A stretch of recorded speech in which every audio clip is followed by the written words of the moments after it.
If you have ADHD, here are some reasonable adjustments that you can ask for at work. Now, maybe you've just got a new job, or maybe you're newly diagnosed and you're looking for ways to improve your working environment. Your company should provide reasonable adjustments to make that easier for you. And this actually goes for a lot of conditions and disabilities, but today I'm going to talk specifically about reasonable adjustments for ADHD. So let's start with stuff that improves your focus. I think the biggest one, the one that will help most people, is noise cancelling headphones. I basically don't go anywhere without mine, and they certainly help me when I'm trying to focus at work. I now work in an office on my own, which makes a big difference, but when I was working in an office with people, headphones on meant don't speak to me, I am focusing, because once I get into focus, I have to stay there because it's so hard to get there. It's good if you can work from different locations, so whether that's a different area of the office, sometimes just that change of scenery is good, but also working from home, working from a cafe, just to switch things up. Ask to avoid open plan seating. Now, obviously, dream world, you have your own office. It's not always possible, so if you are in an open plan office, look for somewhere where you can reduce your distractions. So ideally with your back against a wall, in a corner, somewhere where you've got fewer people moving around you at all times. You can ask for fidget tools or ask to bring in your own fidget tools, anything that will help you focus during meetings. And on the subject of meetings, no unnecessary ones. This should be just a given for anyone in any company anywhere. But especially as someone with ADHD, the idea of just sitting down in a meeting, especially if I'm not needed there, is just awful. So ask for walking meetings. If you're doing a one-on-one with someone, ask if you can just go for a walk. And if you're having meetings on screen, then ask if you can occasionally turn your camera off if you need to. This will help if you need to fidget and move around.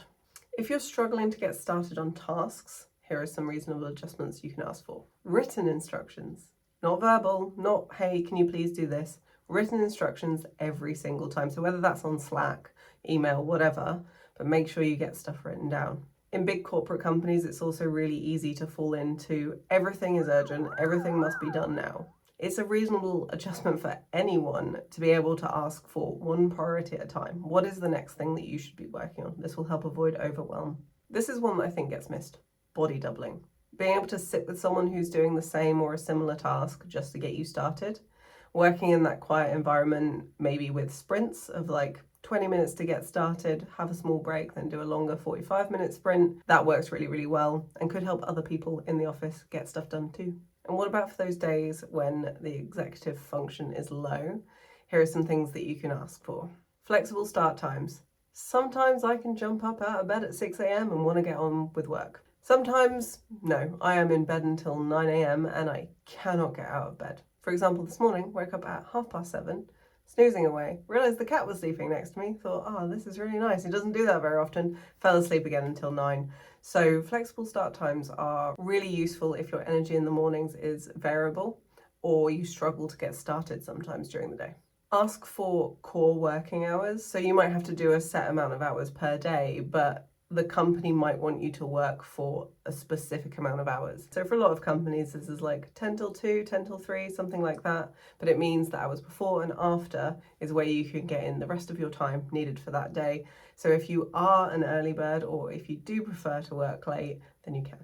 Ask for meeting agendas to be sent 24 hours in advance. This is the most reasonable of adjustments. It also stops there being surprise meetings thrown in your calendar literally for in 10 minutes time. It's so nice to be able to sit down with an agenda and know what you're going to be going into.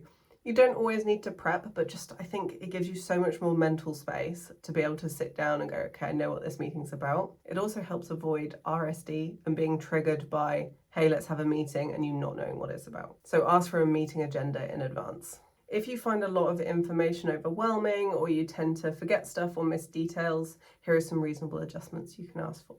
Project management tools. Most companies will have these, but you should work with someone to figure out what works for you best.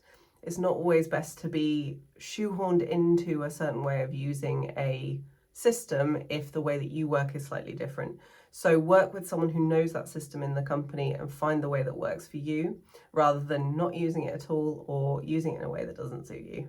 Ask if you can do stuff asynchronously or send voice notes. This is so helpful to me. I don't always necessarily want to jump on a call to ask someone some questions.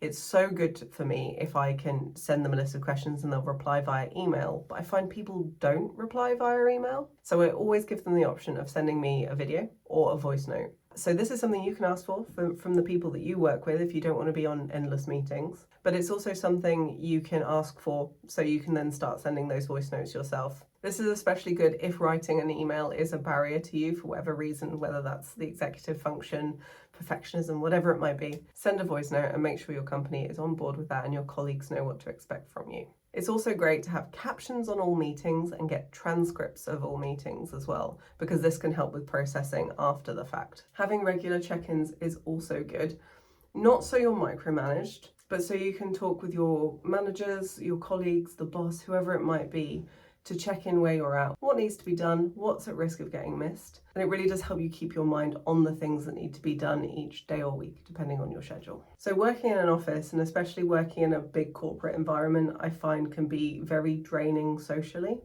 So there are reasonable adjustments you can ask for around the social stuff as well. So permission to leave social events early. They are rarely mandatory, but sometimes it can seem like the wrong thing to do to leave early. So make sure you're talking to people and they understand that you do sometimes want to leave an event early. You can also ask for sensory adjustments. So no flickering overhead fluorescent lights, small light, not big light, in the environment where you work.